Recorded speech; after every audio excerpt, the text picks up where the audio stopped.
खुलुमबाय बड'लेण्ड इंखं टेलिभिजननि स्टुडिअ आं मिथिंगा बसुमतारी दिनैनि गाहाय रादाबफोराव दङ बर' राव थुनलाइखौ जौगाहोनायनि थांखिया गोजाम मुगानिफ्रायनो जागायबोनाय दिपेन बर' रेल टिकेट केन्सेल खालामोब्ला जीएसटी होनांसिगोन हजायाव सखन्द्रा सन्देहजों सासे सुबुंखौ बुथारदों गिबि मन्थ्रिनि बिथोन बादियै जयमालाखौ आसामाव लाबोफिनसिगोन फरायसालिनि उनाव अंगनबादि मिरुखौ सरजाबनो हिमन्त बिश्व शर्माया थांखि दैखांदों सिमेन्टसापुरि बागगाव गामिनि अमिया सयखियाखौ सिखाजों खर'आव दानदों बाक्सानि मैथाबारियाव लामा हान्थियारिफोरा गोबां जेंनाजों मोगा-मोगि जानांदों बङाइगाव आरो बिजनीनि गेजेराव दोंनै रेल लामाया मोगथां महर मोनबाय पाकिस्तानाव दैबानाजों थैनाया सा 1300 जाहैबाय भारतनिफ्राय हेफाजाब बिदों पाकिस्ताना दिल्लीयाव फालांगियारि गेस सिलिन्डारनि बेसेना 91.50 रां गाहायाव फैबाय गसाइगाव खासिबारियाव बेसेन नाङै जोलुर फोरोंथाय मावबादा बेखेवदों दानिया फैदो आबुं रादाबाव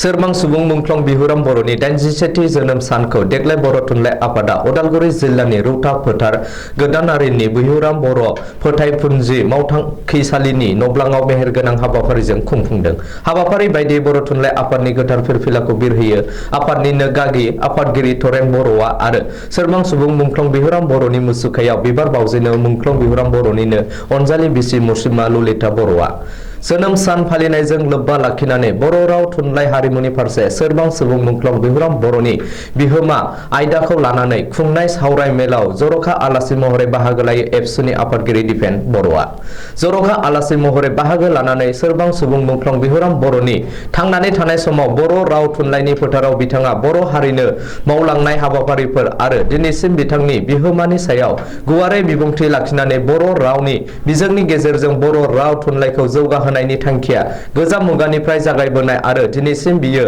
माहारियारि आफादफोरनि थांखि होननानै बे थांखिखौ जेखि थासारियानो फैया मानो रावजोंबो कमप्रमाइज खालामनायनि बाथ्रा गैया होननानै दिपेन बर'आ रोखायै बुंथियो हाबाफारियाव बर' थुनलाइ आफादनि गाहाय नेहाथारि प्रशान्त बर' मिरु आफादनि दैदेनगिरिफोरजों लोगोसे बिटिआरनि इएम डक्टर नीलुत स्वर्गियारि दावबायसा बर' इउपिपिएलनि पलिटिकेल एडभाइजार डक्टर बेरलाव के खारजि उदालगुरि जिल्ला एबसुनि आफादगिरि लहित दैमारिजों लोगोसे जिल्लानि दैदेनगिरिफोर ओनसोलनि मेलेमजिबि आरो रायजो राजाफोरनि बाहागो लानायजों हाबाफारिया जाफुंसारो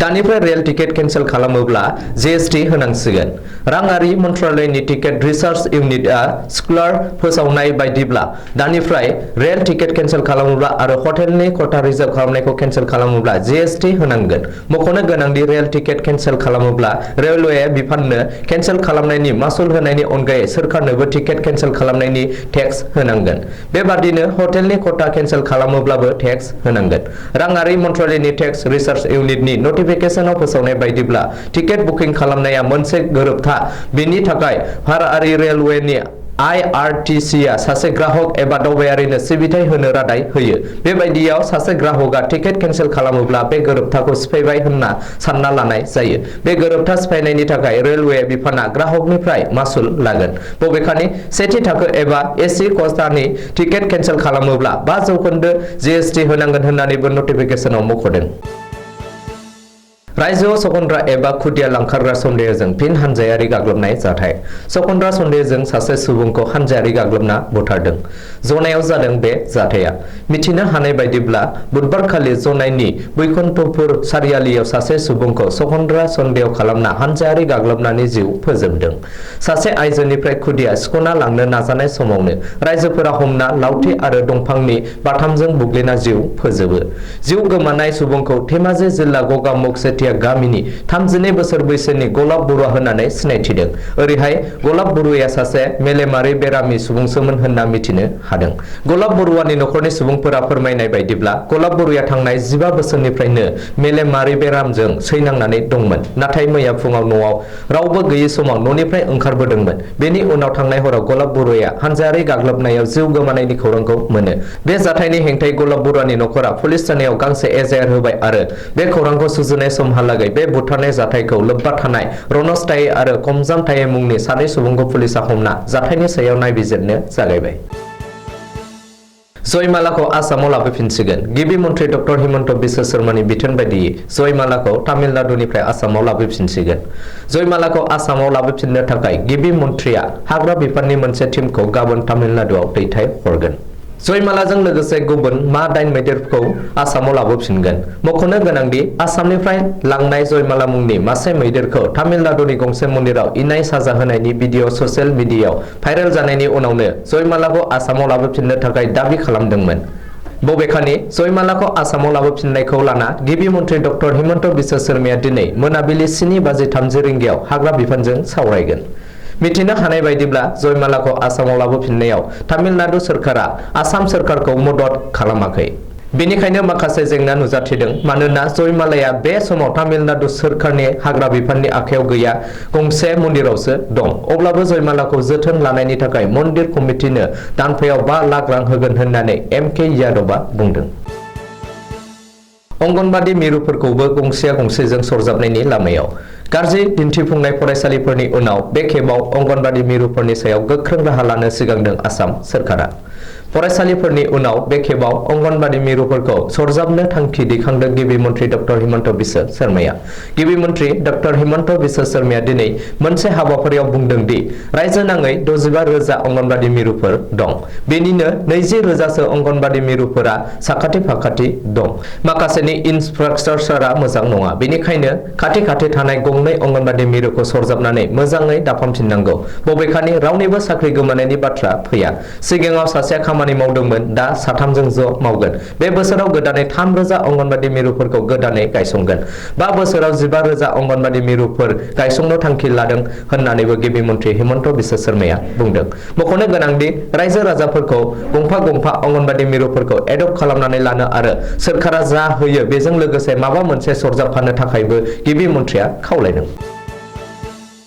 सिमेन्सापुरि बागगाव गामिनि टिनाराम सयखियानि बिसि अमिया सयखिया 55खौ गामिनिनो भगिराम बर'नि बिसि मीनाक्षी बरा 46आ गोबौ सिखाजों खर'आव दाननानै गोब्राब जखम खालामदों। मिथिनो मोननाय बायदिब्ला बागगाव गामिनि तपन बरुवानि बोसोरारि सारादुआव ओंखाम जानाय थोरसि गिलासखौ बायह्रायाव गारहैनो थांनायाव उननिफ्राय खर'आव गोबौ सिखाजों दाननानै गोब्राब जखम खालामो। बेलासिनि 3:20 रिंगायाव जानाय जाथायनि दायनिगिरिनि हेंथायै सिमेन्सापुरि पुलिस थानायाव एजाहार होनाय जायो आरो दायनिगिरिखौ पुलिसा न'निफ्राय एरेस्ट खालामनानै लाङो। जखम जानाय आइजोखौ फाहामथायनि थाखाय देहा फाहामसालियाव दैथायहरनाय जाबाय। बाक्सा जिल्लानि 15 नं बागानपारा बिटिसि बियाब आरो 62 नं बरमा एमएलए बियाब जफादं पिसिडिसिनि सिङाव थानाय मैथाबारियाव मैखोम लामाया बायस'नानै थानायनि जाहोनाव जफादं नयाबस्ति ओनसोलनि बे लामाजों हान्थिग्रा सुबुंफोरा गोबां जेंनाजों मोगा-मोगि जानांनायखौ नुनो मोनदों। मख'जाथावदि थांनाय जुन दानाव आसाम नाङै गिलु-बालु दैबाना जानाय समावनो भुटान हाजोनिफ्राय बोहैबोनाय जफादंनिफ्राय नयाबस्ति थांलाय फैलाय मैखोम लामानि मैथाबारि जाम्फैनि सायाव थानाय दालांनि सानजा फारसे हाया दैबानाजों खुरखा लांजानायनि जाहोनाव गुबैयै फरायसालियाव थांलाय फैलाय खालामग्रा फरायसुला फरायसुलिफोर, फालांगियारि सुबुंफोर, हरखाब जाब्रबथायाव गोग्लैनाय सुबुंफोर आरो गोब्राब बेरामाव गोग्लैनानै मटर गारिजों देहा फाहामसालियाव लांजानो गोनां सुबुंफोरा गोबां जेंनाजों मोगा-मोगि जानांबाय थानायखौ फोरमायदों। दै बानाया जोबनानै गोबां दान बाबेनलांनायनि उनावबो लामाखौ फाहामनानै होनो राहा लायैयाव जफादं ओनसोलनि रायजो राजाफोरा गोथौ दुखु मोननाय फोरमायदों। लोगोसे जफादं आरो नयाबस्ति ओनसोलनि रायजो राजाफोरा आथिखालनि बिटिसि आयेन आफादनि बुंथिगिरि थामहिनबा 25 नं बागानपारा बिटिसि बियाबनि एमसिएलए खाथिराम बर'खौ बे बायना थानाय लामाखौ थाबैनो खोना होनानै रायजोफोरनि सुबिदा खालामना होनोबो खावलायदों। गोबाव समनिफ्रायनो सान हर खामानि मावनानै रेल बिफाना बङाइगावनिफ्राय बिजनीसिम 17.53 किल'मिटार गोदानै सरजाबनाय दोंनै लामाखौ मोगथां महर होनो हाबाय। बुधबारखालि ट्रायल हिसाबै 130 किल'मिटारनि गोख्रै खारथाइजों पाइलट इन्जिनखौ ट्रायल खालामनाय जादों। बिजनीनि रायजो राजाया बिजनी नोगोरनि रेल क्रसिंआव गोबाव सम नेथुमनांगौमोन, नाथाय बेफोर जेंनाया दा एसेब्लाबो सुस्रांजासिगोन। सुलुङाव फोरमायनाय बायदिब्ला रेल बिफाना बङाइगावनिफ्राय रङिया जानानै आगियातुरि उदालगुरि रेल स्टेशनसिम गासै 2042 कोटी रां बाहायनानै फैगौ 2022 मायथाइनि डिसेम्बर दानसिमहालागै मावफुंजोबगोन। बेवहाय गासै गं 75 गेदेर दालां आरो गं 39 फिसा दालां थागोन आरो गासै गं 19 रेल स्टेशन थागोन। गमामायैनो एनएफ रेलवेनि बेन्दोंआव बे रेल लामाया दोंनै जाजोबोब्ला रायजो राजाया समनि आंखाल जानाय नङा आरो थि समावनो रेल लामाखौ हान्थिनो हागोन। मिथिंगायारि अलखद दैबानाजों आथिखालाव पाकिस्ताना जोबोद गाज्रि हालोदाव दं।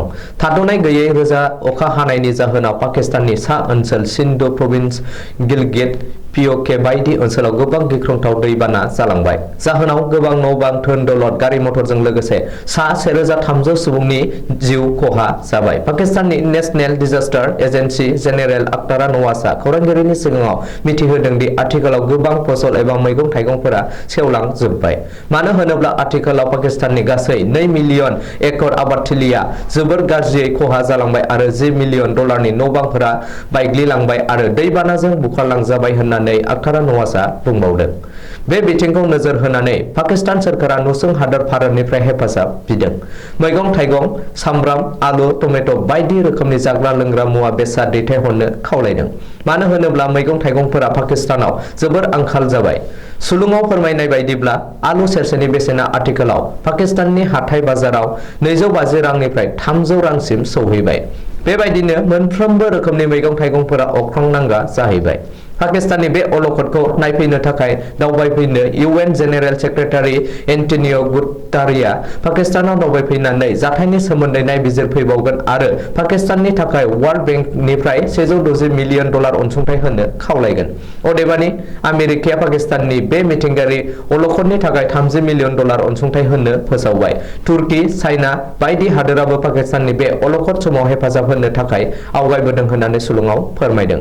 ओजोंहाय भारतनि गाहाय मन्त्रि नरेन्द्र मोदीआबो पाकिस्ताननि बे अलखदखौ जोबोर दुखुनांथाव होननानै दुखु मोननाय फोरमायदों। पाकिस्ताननि नुसुं बेलुचिस्तानावबो दैबानाजों दासिमाव सा 250 नि जिउ खहा जाबाय। बेलुचिस्ताननि नाजिराबाद रेल स्टेशना आथिखालाव दैनि सिङाव गोदोजोबबाय होननानै मिथिनो मोननाय जादों। दिल्लीनि अइल मार्केटिं कम्पानिया फालांगियारि गेस सिलिन्डारनि बेसेनखौ 91.50 रां बाङाइ खालामबाय। सिगाङाव 19 किल'ग्राम फालांगियारि गेस सिलिन्डारनि बेसेना 1976.50 रांमोन, नाथाय आथिखालाव 91.50 रां खमायनायनि उनाव 19 किल'ग्राम फालांगियारि गेस सिलिन्डारनि बेसेना मोनसेयाव 1885 रांल' जासिगोन। अदेबानि न'आव संग्रा एबा डमेस्टिक 14.2 किल'ग्राम गेस सिलिन्डारनि बेसेना सिगांनि बायदिनो थाफिनगोन। डमेस्टिक गेस सिलिन्डारनि बेसेनखौ जेबो सोलाय-सोल' खालामनाय जायाखै। मख'नो गोनांदि सिगाङाव डमेस्टिक गेस सिलिन्डारनि बेसेना 1053 रांमोन आरो आथिखालावबो बेनो थाफिनगोन होननानै अइल मार्केटिं कम्पानिया मिथिहोदों। गसाइगाव खासियाबारि ओनसोलनि जोलुर गेलेग्राफोरनि थाखाय मोनसे मोजां खौरां। गसाइगाव महकुमानि सिङाव थानाय खासियाबारि आर'नाइ गेवलां गेलेग्रा फोथाराव खासिबारि क'अर्डिनेशन कमिटिनि बानजायनायाव दिनै दान मोननैनि थाखाय जोलुर फोरोंथाय मावबादा बेखेवदों। मख'नो गोनांदि दानि जुगाव गेलेनायजोंबो गावनि जिउखौ दानानै लानो हायो। बेखौ नोजोर होनानै सोलोंथाइजों लोगोसे गेलेमुआव दावगाहोनो थाखाय गासै 184 सा गथ'फोरनो सोलोंथाइ होनायनि हाबाफारि लादों। जोलुर फोरोंथाय होनायनि थाखाय फोरोंगिरि महरै एएफसी लाइसेन्स हल्डारनि सोद्रोमा वीरेन्द्र नार्जारीजों लोगोसे क'क्राझारनि अशक ब्रह्मखौ लाबोनाय जादों आरो गथ'फोरनो जोलुर गेलेनायाव माबादि आदब खायदाजों गेलेनांगौ बेखौ गासै 60 सान फोरोंनाय जागोन।